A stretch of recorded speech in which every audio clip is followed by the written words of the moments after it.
request all the members, please take the seat. मैं अनुरोध करती हूँ मंत्री महोदया मन्नत रंगेश अपने प्रश्न रखिए। मैं आपके माध्यम से पेट्रोलियम मंत्री से सवाल करना चाहती हूँ। देश में पेट्रोल और डीजल की बढ़ती कीमतों को नियंत्रित करने के लिए सरकार ने अब तक क्या कदम उठाए?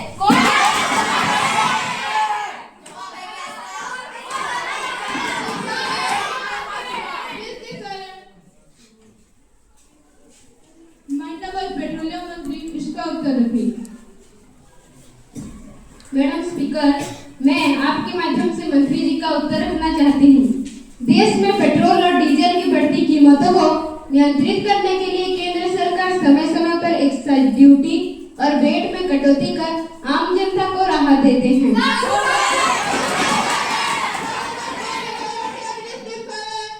बायोफ्यूल नीति के माध्यम से पेट्रोलियम पर निर्भरता घटाने की कोशिश की जा रही है। सरकार इलेक्ट्रिक वाहनों को बढ़ावा दे रहे हैं जिससे पेट्रोल और डीजल की उपयोग कम हो सके। यही है हमारी सरकार।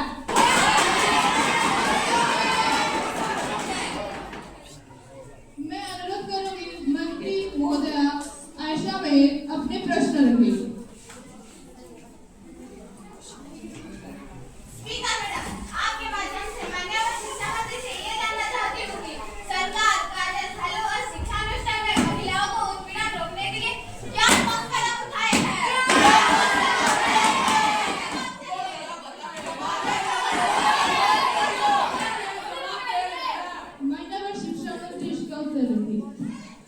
मैडम स्पीकर, मैं शिक्षा मंत्री जी के प्रश्नों का उत्तर रखना चाहता हूँ। महिलाओं के साथ किसी भी प्रकार का शोषण या उत्पीड़न अपराध है। यदि किसी महिला के साथ किसी भी प्रकार का हिंसा या उत्पीड़न होता है तो वह तुरंत इसकी शिकायत कर सकते हैं।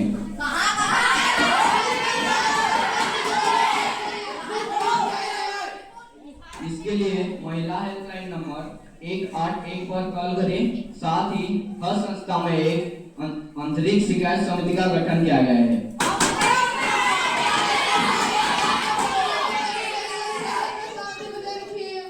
जहां कार्यस्थलों पर आंतरिक शिकायत का दर्ज कराया जा सकता है।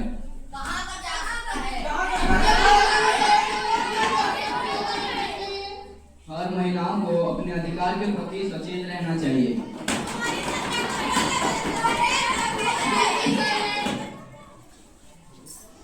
मैं अनुरोध करूंगी मंत्री महोदय जतिन मेहर अपने प्रश्न रखें।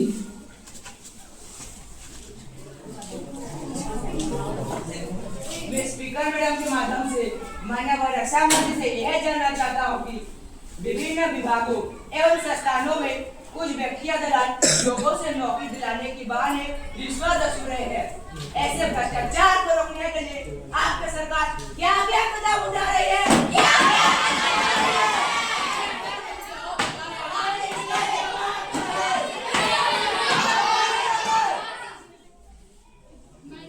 शिक्षा मंत्री इसका उत्तर रखें।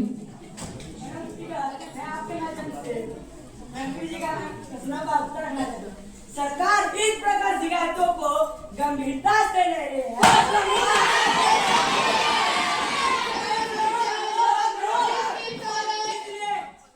पहला कदम उठाया है भर्ती प्रक्रिया में पारदर्शिता, जैसे कि सभी सरकारी नौकरियां अब ऑनलाइन माध्यम से की जा रही है। किसी भी दलाली सिफारिश से बचा जा सके। दूसरी भर्ती प्रक्रिया में पारदर्शिता के अधिनियम, जैसे कि सरकारी नौकरियां के दिलाने के नाम पर रिश्वत लेने या देने वाले क्या क्या है?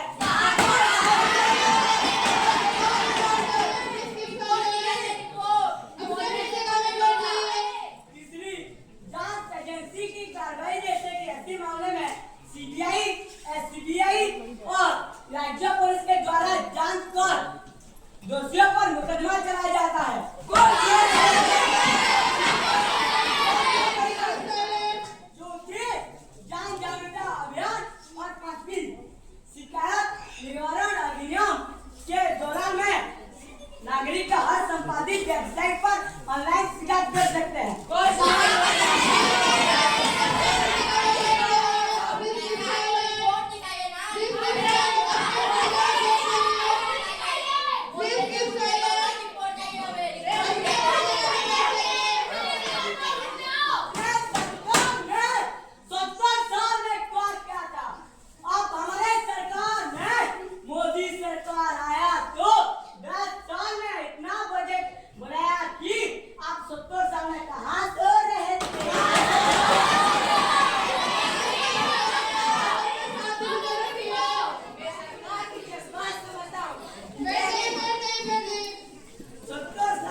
लेके आए हैं।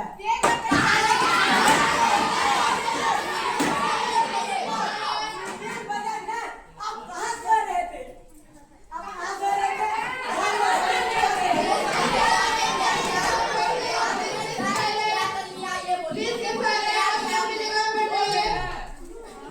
आपके सरकार ने संतोष साल में क्या किया? खाली बजट है, बजट है, बजट है। हमें तो 10 साल में बजट आधा से आधा पूरा हो गया।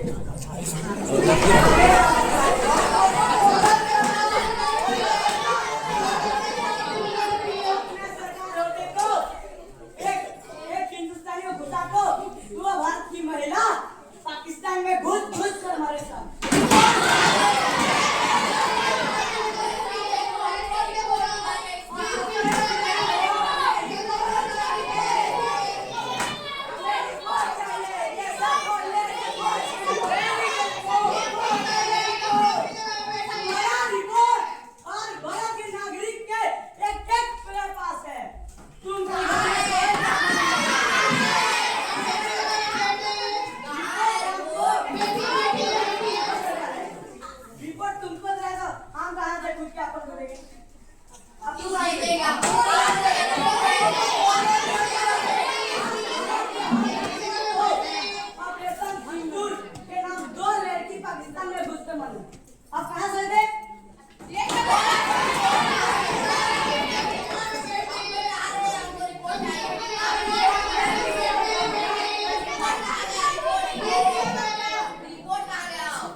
नरेंद्र मोदी जी से 2 लड़की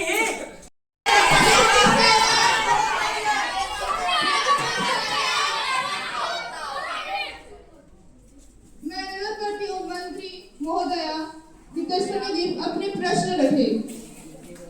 माननीय अध्यक्ष महोदया, मैं आपके माध्यम से माननीय विदेश मंत्री से यह जानना चाहूंगी कि क्या सरकारी स्वास्थ्य अभियान है कि हाल ही के समय में भारत के अंतर्राष्ट्रीय संबंधों और कूटनीतिक गतिविधियों में महत्वपूर्ण घटनाएं हुई है? यदि हाँ, तो भारत के विदेश नीति के तहत इन घटनाओं के प्रभाव और कदम क्या रहे हैं? रुक जाओ, बताओ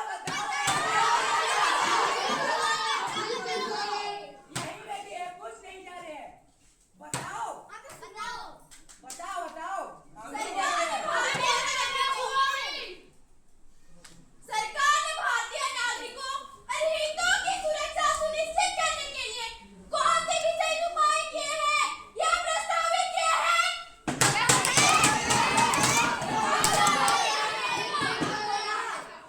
माननीय विदेश मंत्री इसका उत्तर रखे।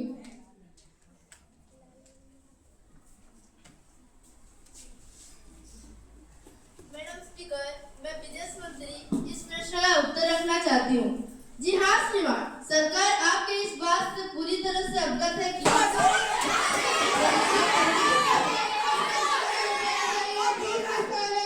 वैश्विक परिदृश्य में लगातार परिवर्तन हो रहे हैं और भारत के अंतर्राष्ट्रीय संबंधों और कूटनीति में नई चुनौतियां और अवसर उत्पन्न हो रहे हैं। इसके लिए सरकार ने कुछ ऐसे कदम उठाए हैं जैसे कि पहला, द्विपक्षीय और बहुपक्षीय वार्ता, जैसे कि अंतर्राष्ट्रीय मंच पर भारत की मजबूती और हितों की रक्षा। दूसरी, कूटनीतिक प्रयासों का समन्वय, जैसे कि विदेश मंत्रालय और भारतीय मिशनों द्वारा लगातार नीति, समझौते और सहयोग पर काम। तीसरी, भारतीय नागरिकों की सुरक्षा,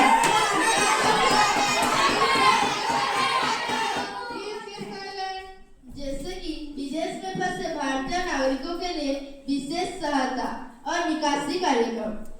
चौथी, वैश्विक रणनीतिक साझेदारी,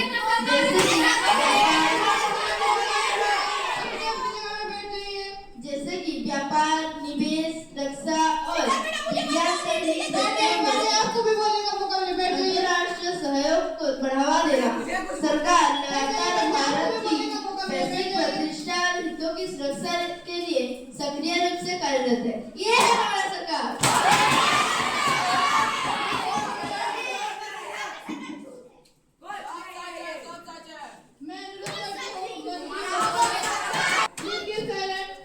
मैं अनुरोध करती हूँ मंत्री महोदया सोनाली बेहरा अपने प्रश्न रखें। ऑनरेबल मैडम स्पीकर, मैं आपके माध्यम से माननीय कानून और न्याय मंत्री से यह जानना चाहती हूँ कि क्या सरकार इस बात से अवगत है कि देश के विभिन्न क्षेत्रों में कानून और व्यवस्था की स्थिति में चुनौतियां सामने आ रही हैं? यदि हाँ, तो इस स्थिति को सुधारने और आम जनता की सुरक्षा सुनिश्चित करने के लिए सरकार ने कौन से कदम या नीतियां लागू किए हैं? मैडम स्पीकर, मैं मंत्री जी के प्रश्नों का उत्तर रखती हूँ। जी हाँ श्रीमान, सरकार इस बात से पूरी तरह अवगत है कि देश के विभिन्न हिस्सों में कानून और व्यवस्था बनाए रखना एक प्राथमिक चुनौती है। सरकार कुछ क्यों नहीं कर रही है?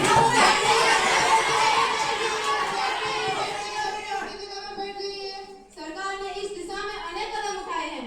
पहली, स्थानीय पुलिस बल की क्षमता वृद्धि, अतिरिक्त प्रशिक्षण, तकनीकी सहायता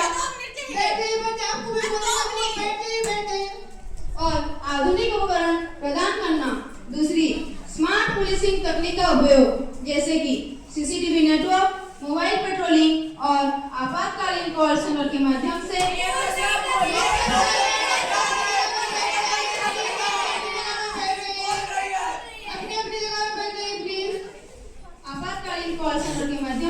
अपराध की रोकथाम। तीसरी, कानूनी जागरूकता कार्यक्रम, नागरिकों को उनके अधिकार और कर्तव्यों के प्रति शिक्षित करना। चौथी,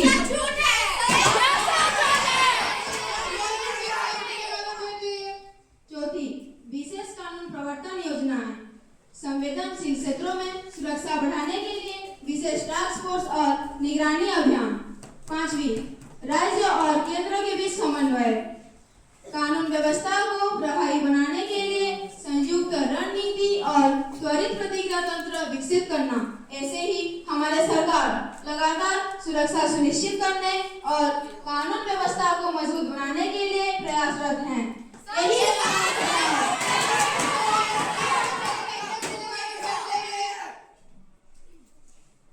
मैं अनुरोध करूंगी मंत्री महोदय प्रत्युष मांगी अपने प्रश्न रखें।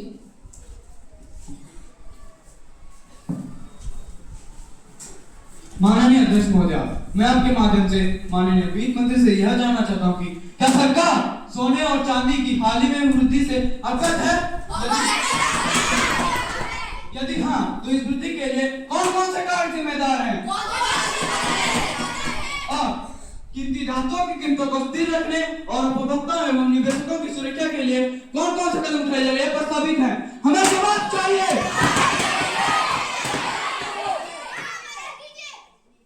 वित्त मंत्री इसका उत्तर रखिए।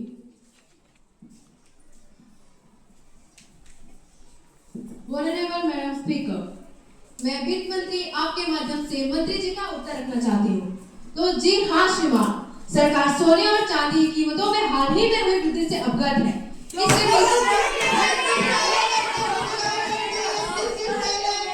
इसके पीछे मुख्य कारण है, पहला, वैश्विक बाजार में अस्थिरता। दूसरा, डॉलर की कीमत में उतार चढ़ाव।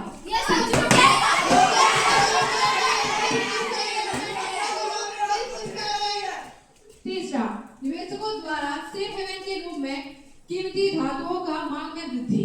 क्या आपके पास रिपोर्ट है?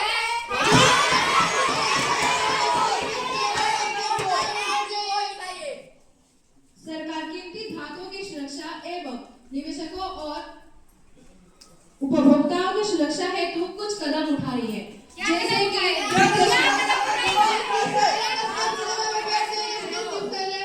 जैसे कि वित्तीय जागरूकता और निवेशक और प्रभावी नीति एवं कदम लागू कर रही है ताकि बाजार में स्थिरता बनी रहे।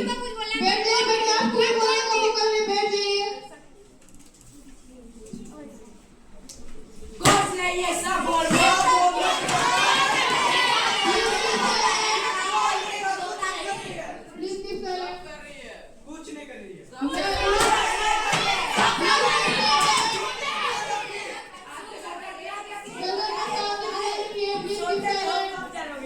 बताओ तो हम जल्दी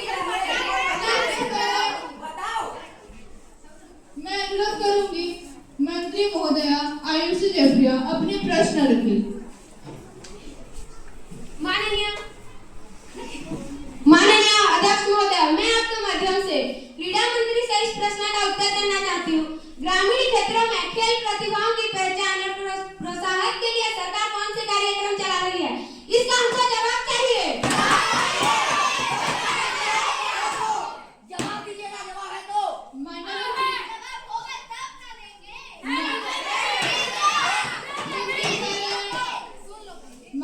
क्रीड़ा मंत्री इसका उत्तर रखें।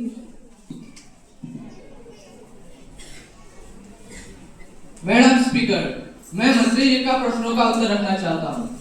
सरकार ग्रामीण क्षेत्रों में खेल प्रतिभा को आगे लाने और उन्हें उचित प्रशिक्षण देने के लिए कई योजनाएं चला रही है। तो क्या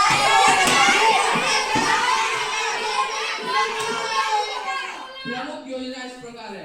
पहला, खेलो इंडिया योजना। दूसरा, नेहरू युवा केंद्र का गठन। तीसरा, राष्ट्रीय खेल प्रतिभा खोज योजना।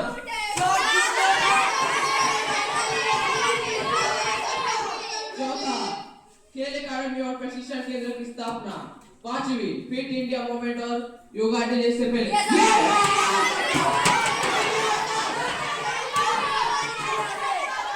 बोलने से कुछ नहीं होता, रिपोर्ट दिखाइए हमें। रिपोर्ट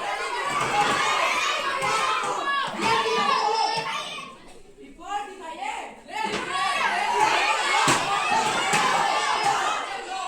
सबका रिपोर्ट है, दिखाइए।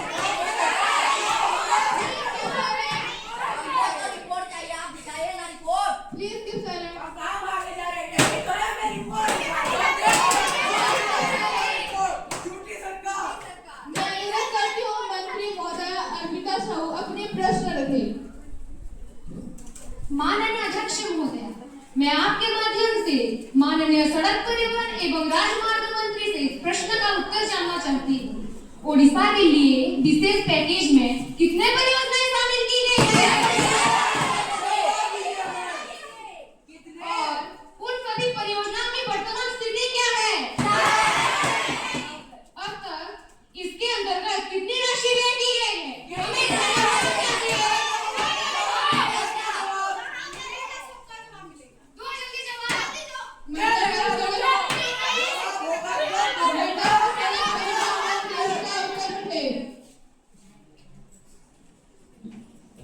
मैडम स्पीकर, मैं आपके माध्यम से प्रधानमंत्री जी का प्रश्न का उत्तर रखना चाहती हूँ।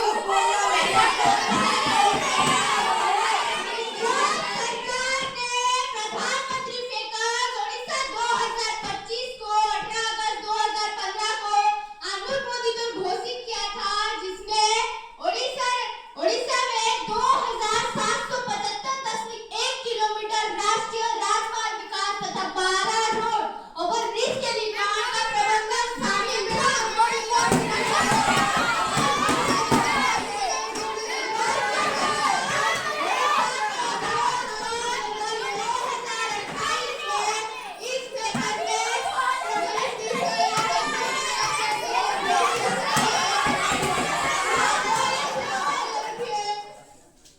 इस पैकेज में संशोधन किया गया, जिसके अंतर्गत प्रधानमंत्री फेकर्स ओडिशा 2025 के तहत राष्ट्रीय राजमार्ग विकास की लंबाई 3092 किलोमीटर कर दी गई।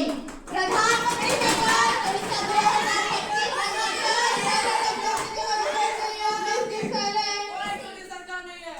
2025 के अंतर्गत सड़क परियोजनाओं पर 30 जून 2025 तक वह की गई राशि एवं वर्तमान की परियोजना पर संगम विवरण में दी गई है। तो रिपोर्ट लाइए।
शुभ